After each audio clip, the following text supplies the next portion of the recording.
Assalamualaikum warahmatullahi wabarakatuh. Perkenalkan, nama saya Hadiza C. Firdaus dari Teknik Informatika Angkatan 2018, NPM 140810180042. Kali ini saya akan mempresentasikan hasil dari PPT yang sudah dibuat untuk memenuhi UAS Sistem Terdistribusi.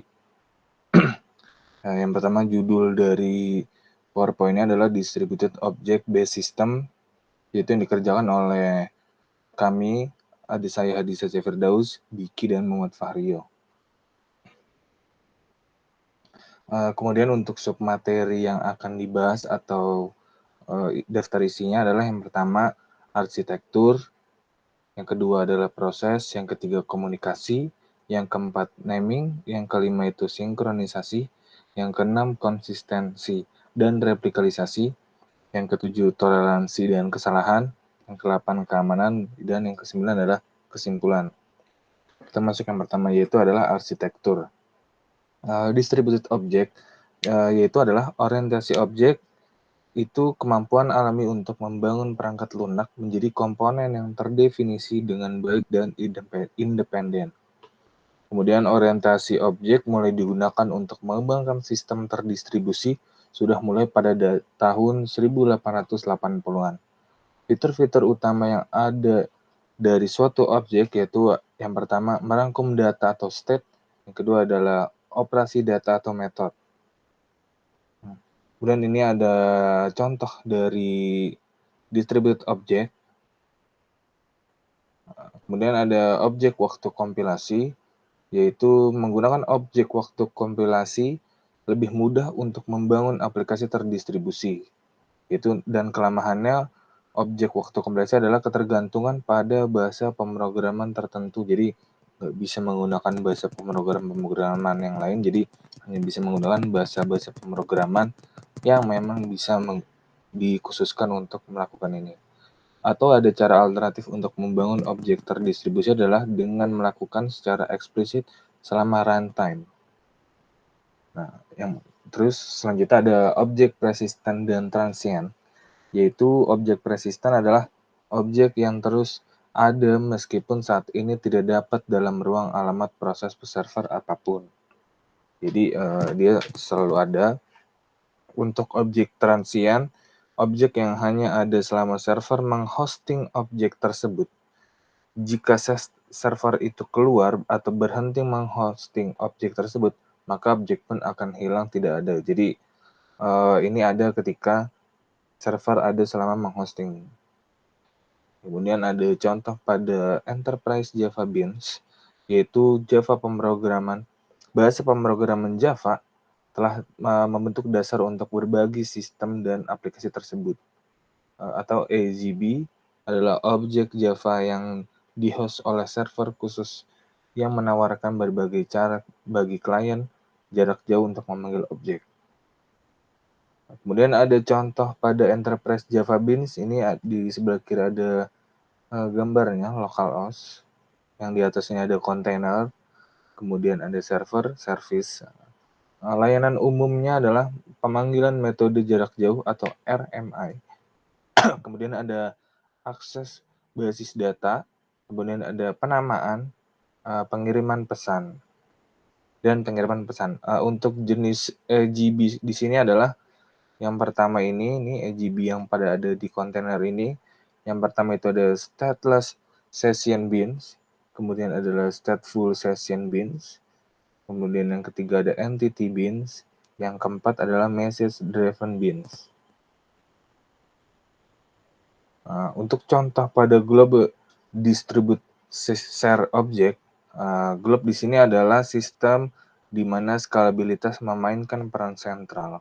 Globe di sini ada untuk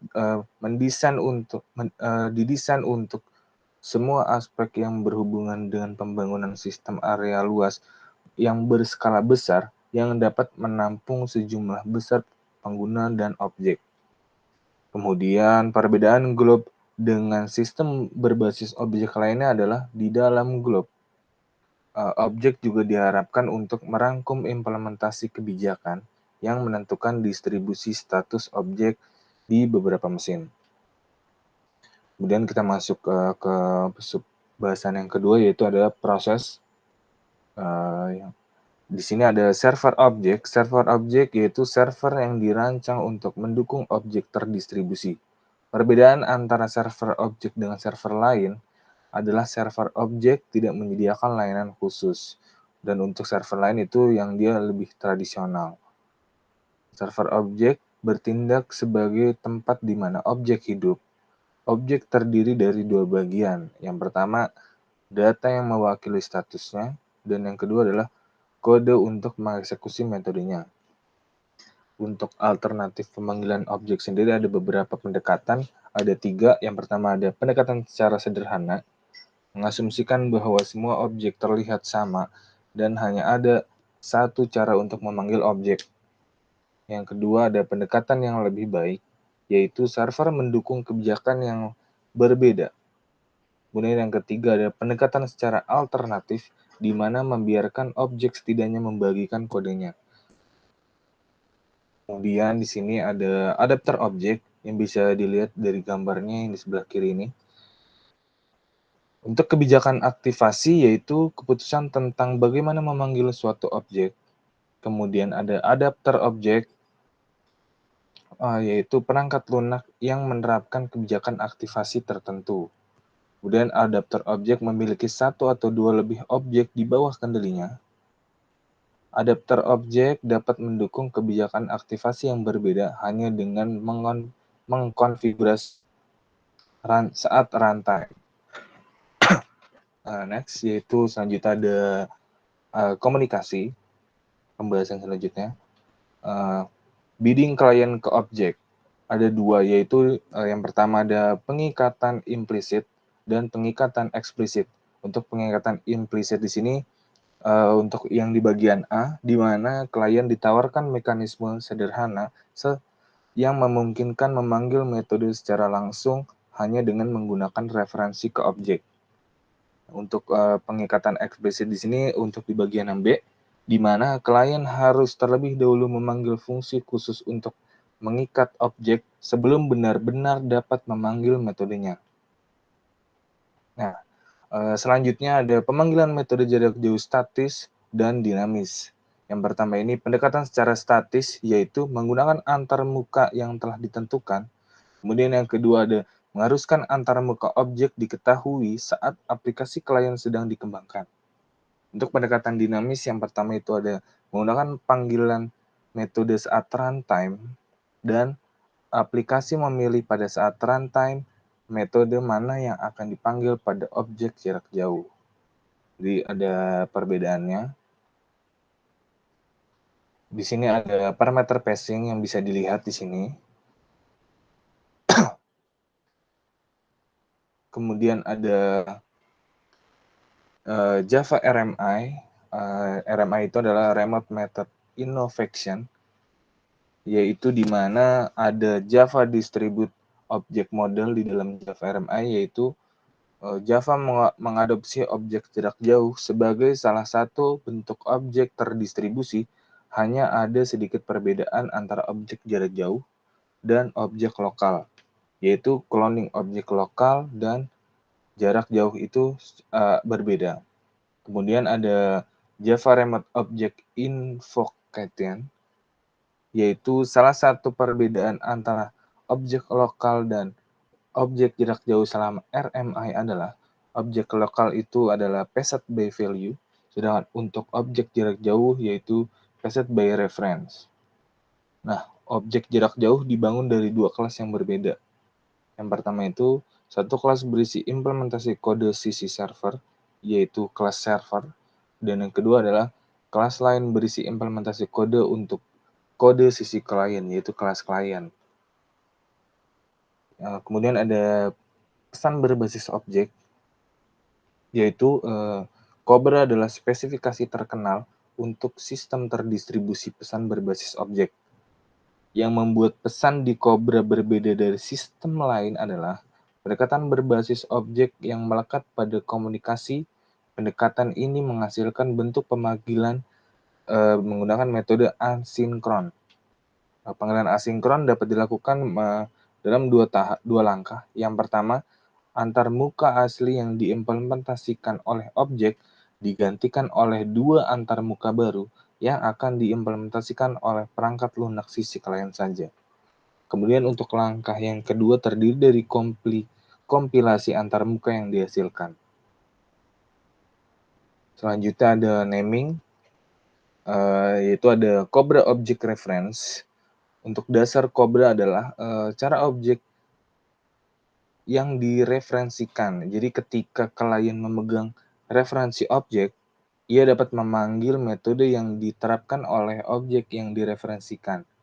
Penting untuk membedakan referensi objek yang digunakan proses klien untuk memanggil metode yang diimplementasikan oleh RTS secara mendasar.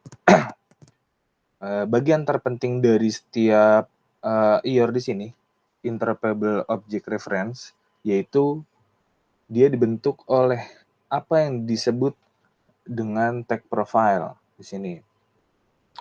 Jadi setiap profil tersebut berisi informasi lengkap untuk memanggil suatu objek. Jika server objek mendukung beberapa protokol, informasi pada setiap protokol dapat dimasukkan ke dalam profil yang diberi tag terpisah, seperti di bawah ini. Jadi, Cobra menggunakan Internet Interest ORB protokol untuk mengkomunikasikan antar node. Jadi ORB atau Object Request Broker adalah nama yang digunakan oleh Cobra untuk sistem runtime berbasis objek mereka. Jadi pada dasarnya adalah protokol khusus untuk pemanggilan metode jarak jauh yang didukung. Detail profil yang digunakan untuk sesuai dari gambar ini. Selanjutnya ada Global Object Reference. Di dalam global, setiap objeknya bersama. Setiap objek bersama yang didistribusikan diberi pengenal objek unik global atau OID yang merupakan string 256 bit. Jadi glob OID ini tidak dapat digunakan untuk menghubungi objek secara langsung. Ada dua jenis alamat yang didukung oleh glob. Yang pertama itu adalah stack address dan instant address. Untuk stack address sesuai dari gambaran di sini, yaitu di dalamnya ada untuk file sendiri ada protokol identifier, untuk deskripsinya ada di sini, dan kemudian ada protokol address dan implementasi handle. Untuk di dalam instance address sendiri, di dalamnya ada implementasi handle dan initialization string.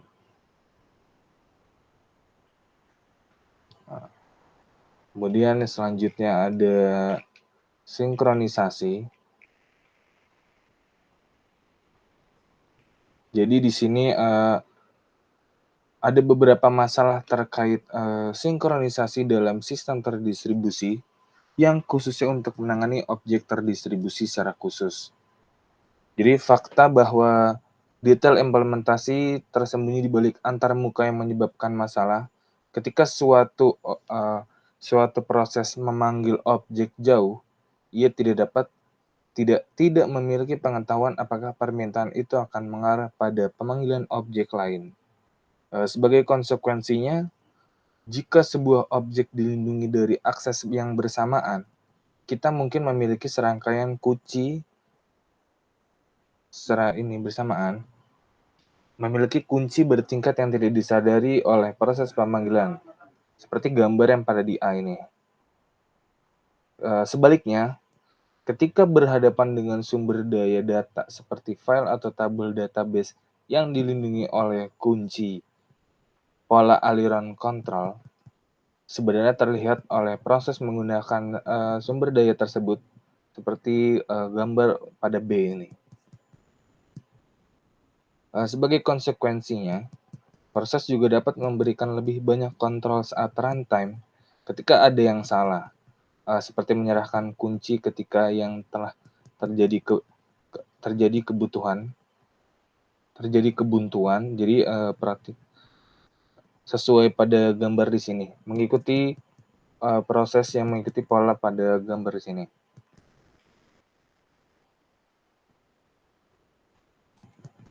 Jadi di dalam sistem terdistribusi berbasis objek, karena sangat penting untuk mengetahui di mana dan kapan sinkronisasi itu berlangsung. Lokasi yang jelas untuk sinkronisasi adalah di server objek. Jika beberapa permintaan pemanggilan untuk objek yang sama tiba, server dapat memutuskan untuk membuat serial permintaan tersebut. Selanjutnya yaitu ada konsistensi dan replikasi. Yang pertama itu ada entry konsistensi. Ada dua permasalahan yang perlu dipecahkan untuk menerapkan konsistensi entry di sini.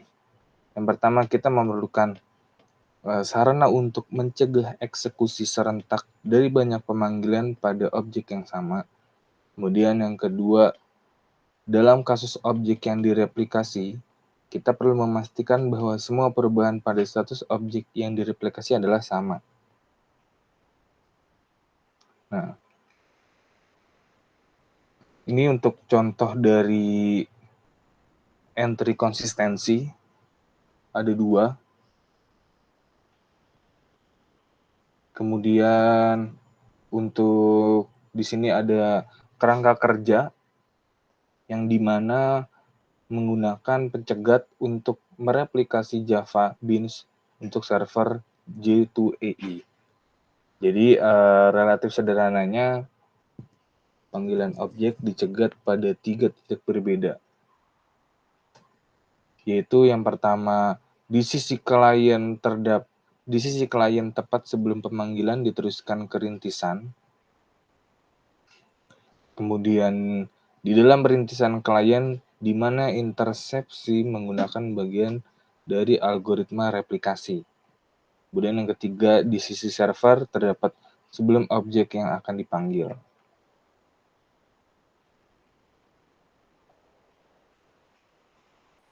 Nah, kemudian ada replicated infection, yaitu masalah lain yang perlu dipecahkan selain daripada yang entry tadi, replicated infection.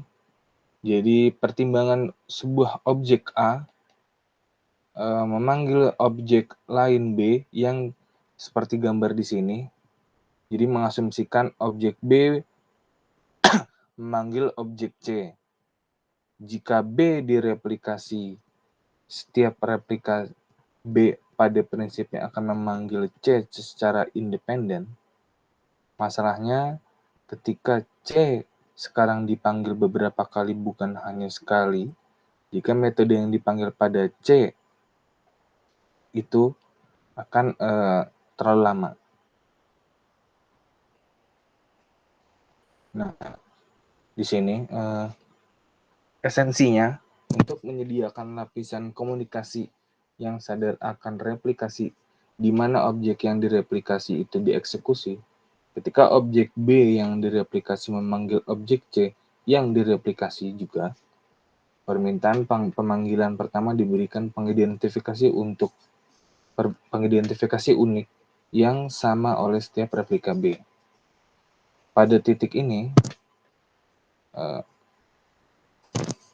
koordinator replika B meneruskan permintaan ke semua replika objek C. Sementara replika B lainnya menahan salinan permintaan pemanggilan mereka. Seperti yang ditunjukkan pada gambar bagian A, hasilnya adalah hanya satu permintaan yang diteruskan ke setiap replika C.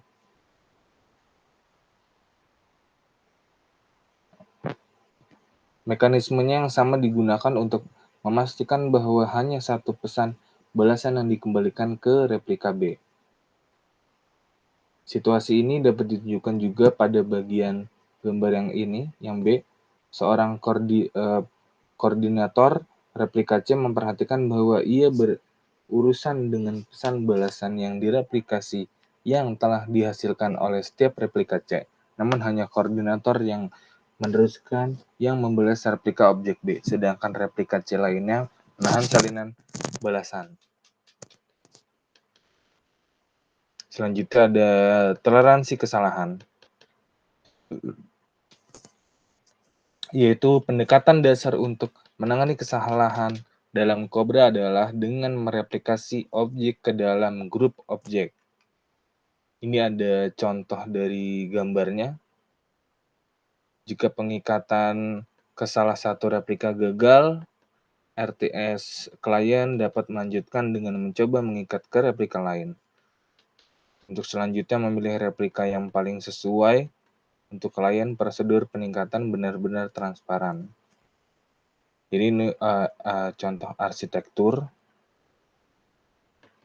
Jadi contoh arsitektur di sini untuk mendukung grup objek dan untuk menangani manajemen kegagalan tambahan.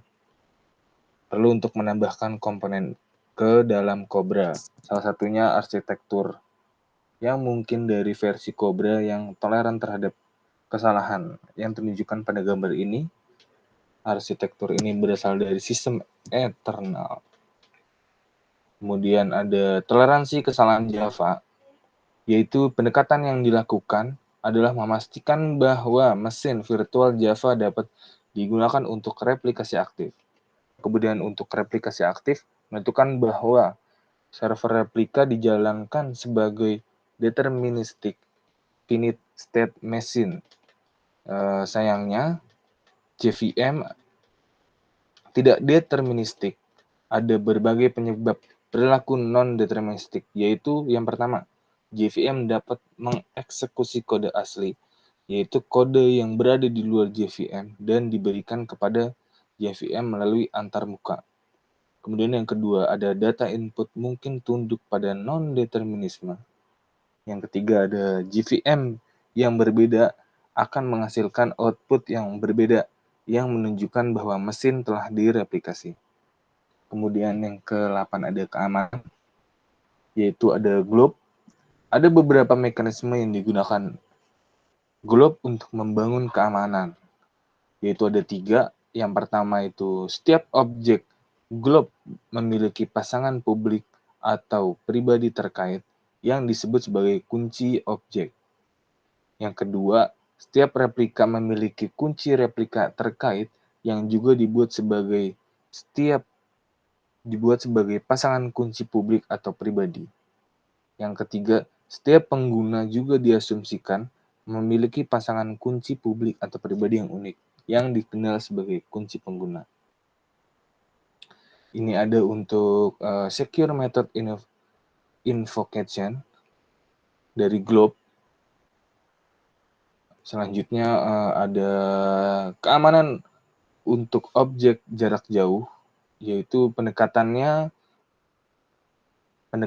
pengembang objek jarak jauh juga mengembangkan proxy dan kemudian mendaftarkan proxy dengan layanan direktori. Permasalahannya, jika layanan direktori dibajak, penyerang mungkin dapat mengembalikan proxy palsu ke klien. Dan yang kedua, klien tidak memiliki cara untuk mengotentifikasi server. Kemudian ada langkah-langkah untuk mengotentikasi objek jarak jauh. Yang pertama, proxy yang diunduh dari layanan direktori ditandatangani oleh objek jarak jauh. Yang kemungkinan klien untuk memverifikasi asalnya. Tidak tahu asalnya. Yang kedua, untuk mengautentikasi klien digunakan autentikator terpisah. Selanjutnya yang terakhir yaitu kesimpulan. Kesimpulan yang pertama, sistem terdistribusi berbasis objek sebagian besar menggunakan model objek jarak jauh atau remote object. Kemudian yang kedua, server objek adalah server yang dirancang untuk mendukung objek terdistribusi. Server objek bertindak sebagai tempat di mana objek hidup. Yang ketiga, terdapat 2 cara pengikatan klien ke objek, yaitu pengikatan implisit dan pengikatan eksplisit. Selanjutnya, yang keempat, terdapat 2 pendekatan pemanggilan metode jarak jauh, yaitu pendekatan statis dan pendekatan dinamis. Kemudian untuk konsistensi entry adalah model konsistensi yang jelas untuk objek terdistribusi dan didukung oleh banyak sistem. Selanjutnya yaitu ada pendekatan dasar untuk menangani kesalahan dalam Cobra adalah dengan mereplikasi objek ke dalam grup objek.